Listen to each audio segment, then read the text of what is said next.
I'm here with Ben Golden, and he's going to talk to me about where he's been and what he's done in aviation up till now. What part of the country do you come from, Ben? I'm from Seattle. You are? Yes. What part of Seattle? Mercer Island, if you know where that is. Definitely know where Mercer Island is. A very nice place to be from. Yep. So. What was the high school you went to there? I went to a small private Jewish high school called Northwest Yeshiva High School. Okay. So.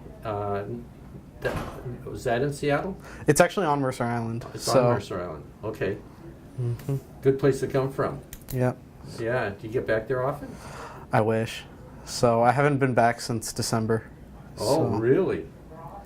What's keeping? Well, you have a job here, right? You're an assistant. I'm a resident assistant on campus, but I've over the past 2 summers, I've had internships with one with the Port Authority of New York and New Jersey, and one with a contractor for them, working in airport ops for airports in their system. I see. So from Seattle, how about where did the aviation career start? Did it start in Seattle, or like where was your first flight or something like that? Where did it? I had 2 introductory flights when just growing up throughout high school in Seattle. My whole family has known since I was about 6 that I've always wanted to be a pilot. Since 6? Yeah, and I just never really had the money or time to pursue the passion when during high school and before. So, and all colleges I looked at were aviation and only. So when was the first time you got into a little airplane? Either somewhere early in high school. Early in high school. Yes. So it was a small, I want to say a Diamond, but which was really weird to me because I wasn't expecting a plane that had a capsule type cockpit. So that was an interesting experience. And then I did a 172 for the second intro flight, and that was a surprise birthday present from my stepfather. And that was just at the local airport in Renton, and we just stayed in the pattern. So, but those both were really fun times, and just made it more concrete that I really enjoyed it and wanted to do it as That's what you a wanted passion. to do. Yep. So 2 intro flights in high school, and then how did you come about deciding on University of North Dakota? Well, I went to the camp that they offer for juniors and seniors that goes on through the summer, and they have you fly, I want to say it's about 5 to 7 times throughout it. And you do everything from an IFR flight to night flights to cross countries. They let you get pretty much a broad basic skill of everything that flying is. Mm-hmm. And they also show what flying has to offer. Like we got to see, we got to play in the ATC sims for a day. We got to look at the unmanned aerial systems, and it just showed me what the school had to offer, and I really enjoyed it. And it's probably one of the main things that made me decide to come here. So, and, what stage of high school was that? I went in between my junior and senior year. Okay. So, but you can also go in between your sophomore and junior. And how did you find out about that? I just was on the website. It's easy to find on the aerospace page, and I just found it and persuaded my mom to let me apply and everything. Okay. So, yeah. And how did you get here from Seattle? It's a hefty flight, but it was worth it. So, yeah. So Seattle, Minneapolis, Grand Forks, maybe something like that? Yep. On Northwest back then?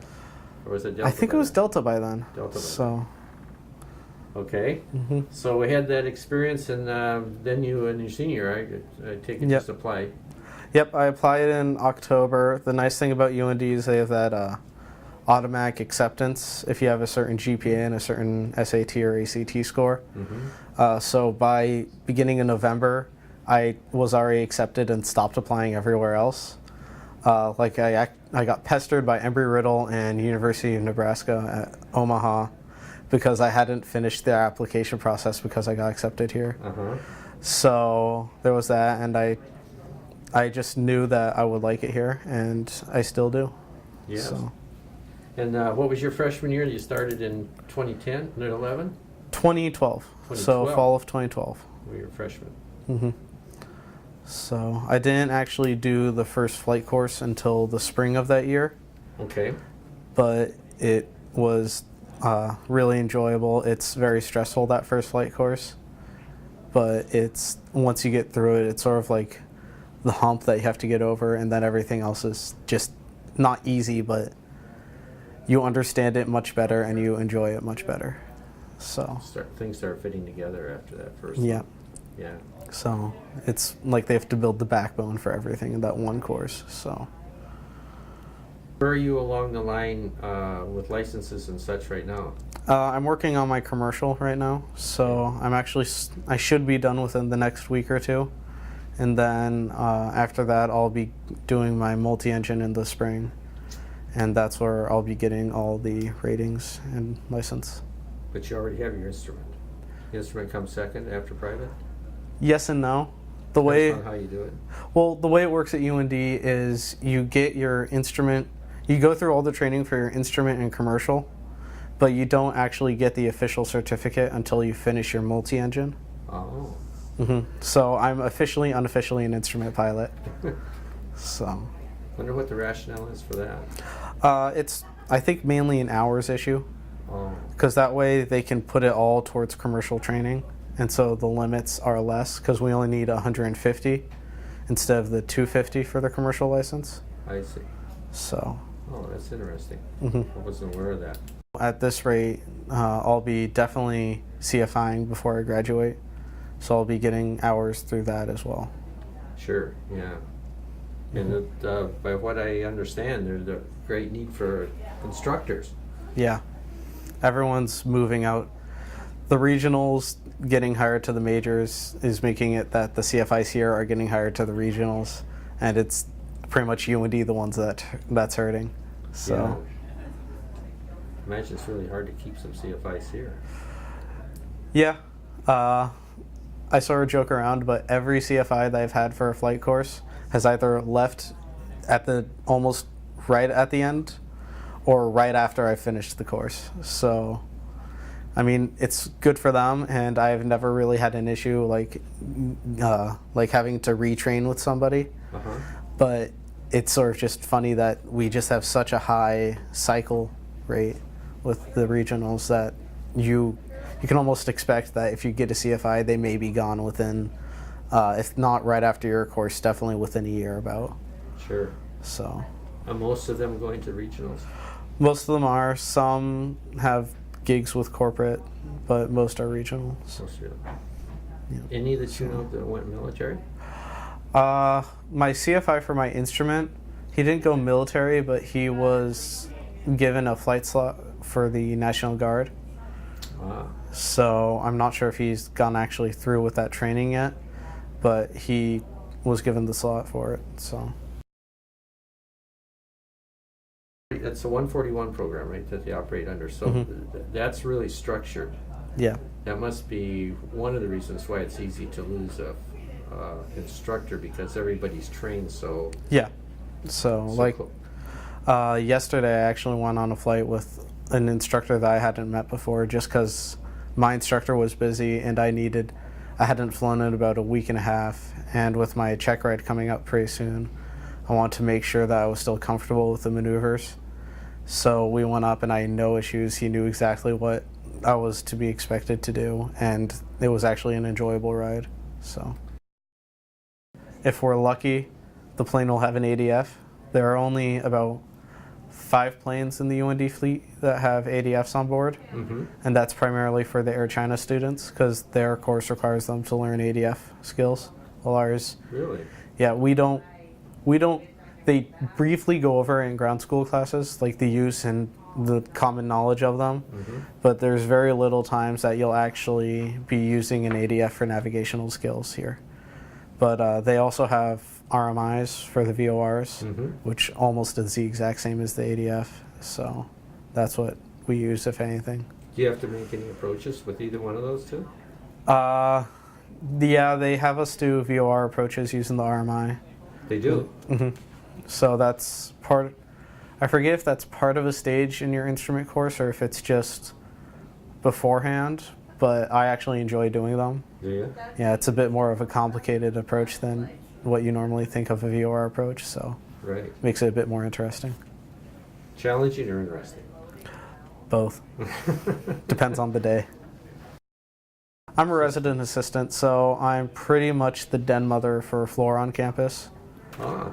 I make sure that they're following the conduct rules and that they are in healthy academic behavior and health. Like, I try to give them as much help with their academics as possible. And this year I'm actually on the Aviation Living and Learning Community, which is a floor strictly for aviation freshmen. So I have all my residents right now are freshmen. 90% of them about are going through the private pilot course. And so I've been able to help them with the knowledge that I know, tell them what's annoying, what's good about the UND program, and how to get around certain things. But yeah, it's definitely a good experience. It takes time sometimes, but it also is simple at others. And it is really good because it keeps my schedule very open for flying. So. Sure. What are some of the annoying things? Sometimes the weather can be it's mainly just the weather. So I've had times where I was trying to do a solo cross country for my private pilot course. And I saw that there was launches available and the sky was, and that the UND was letting us do them. And from the 25 minutes it took me to get all my flight bag ready and get to the airport, it went from no restrictions to no dispatch due to thunderstorm activity. And the weather here can change really quickly. We can have a week where maybe 2 Cessnas fly because the winds are so high throughout that time period. So, because once it hits 25 knots, Cessnas are grounded. 25 knots of a crosswind? Anything. Once the METAR anything. Reports 25 knots, it's Doesn't no matter Cessna. what direction it's from. Yep. So, and on anything above or 15 or above 15, they don't let student pilots solo. Okay. And then above 20 is dual only. So in those dual only, you have to have a CFI with you. And I had a friend who was in the 221 course, which is it's the course right after 102 where they slowly bring you into instrument maneuvers. And it took him 7 months to complete the flight course because there's a 250 nautical mile cross country that they have to have done in that course before they can solo. And the weather was not nice to him at all, and he couldn't do that until I want to say January, and he started the flight course with me in September. And yeah, and that's the 9th lesson that's the 5th lesson out of the 26 lesson course, and he was able to get some other lessons done because they were still within the block and weren't required to be done after that lesson. But the weather just was not nice to him, and so it took him the whole academic year to just do that one flight course. And it was basically revolved around that 250-mile cross country you had to have. Yep. So. Right. So that he wasn't the only one that was going through that at the time, probably, huh? I think he was the only one in our class, Oh. but weather always is an issue. Like for me, when I did my private pilots, I soloed in very end of March, which was 3 months because I started in January after I started, and there was only 13 lessons in between. And the weather was just so bad through January, February, and the beginning of March that I barely flew once a week. So. And is that basically because of the wind? Wind and clouds, because once planes aren't able to handle icing. Right. So once I'd say in about 2 weeks from now, we're going to start seeing no flight and precip and stay out of clouds. Speaking of your career, what do you have plans after this, after college? After college, I plan staying here, getting the 1,000 hours to qualify for the restricted ATP, seeing if I actually want to go fly for a regional or something. Mm-hmm. I have a small, like, I have an eye sort of looking at corporate, thinking that I may like that a bit more, but as I said, I did those 2 internships in airport operations, and Yeah. I really enjoyed that. So if I don't like flying professionally, I'm definitely gonna go into airport operations. So. And you said that was in New Jersey? Mhm. Where did you say? I was at Teterboro my Sure. summer in between freshman and sophomore year, and then LaGuardia this past summer. Which one of those two did you like better? I liked them both for different things. Teterboro, had a much more ability and responsibility on the airfield. Like, I was driving around, I was doing inspections for them, and I was doing billing info for airplanes because they have such a hefty landing fee. Who they were? It's $17 for anything under 6,000 pounds. $17 Per landing. per land. So, yeah. And like a G5, if it lands there or anything of that size, it's almost $600. So it's what, $17 per what? It's $17 under or 6 and under, then 25, 12 and a half and under, and then from 80,000 pounds, or at up until 80,000 pounds, it's $2.50 per 1,000 pounds. 1,000. Okay. Yeah, and then 80 to 100,000 pounds, it's $3.50 per 1,000 pound. Gotcha. So it can rack up Yeah. pretty quick. And there's a lot of traffic like G5s, right? I joke around thinking, because like when I was there, I think I maybe saw 4 piston aircraft land that whole time.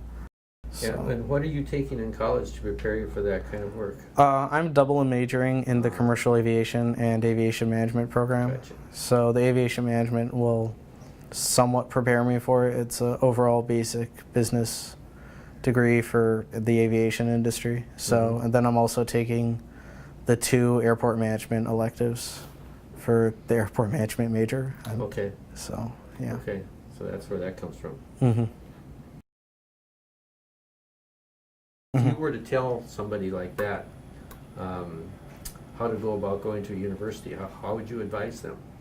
Well, I mean, it's all about personal preference, and like for me, I don't mind being so far away from a big city, but I know a lot of people, I have a lot of friends that like, they get so bored out here. That's like one of the big issues, how, I mean, we drive 5 miles in any direction and we're pretty much out of town. But you just have to figure out which one's best for you. Like technically the only other school that I looked at was University of Nebraska at Omaha, and I saw their flight training and I saw what the campus had to offer, and I just wasn't as, what's the word I'm looking for, as astounded by it as what I saw here. Sure. So, and what's nice about UND is it's not just an aviation college and that's all we do. Is we're a college for everything. We have business, we have legal. So if you decide that aviation isn't you after a year, you don't have to decide, crap, now I have to go to a different college. You can just hop over to a different department. Yeah, we have the beautiful thing called the UND bubble. Oh, tell me about this. So it's sort of it's a good and a bad thing. It's just the way UND keeps everything is very up to like high standards and is at a very good level, where it's pretty much when you go out of the UND area and like when you're flying with a company, whether it be an airline or just another FBO being an instructor with them, you're going to have issues that you never really have had at UND. Like, I have 130 hours in a UND airplane and not one emergency. So the closest thing I've had is the alternator circuit breaker popping out, which popped right back in after I went through the checklist. And it's just stuff like that where it's a very trouble-free environment is the best way to put it.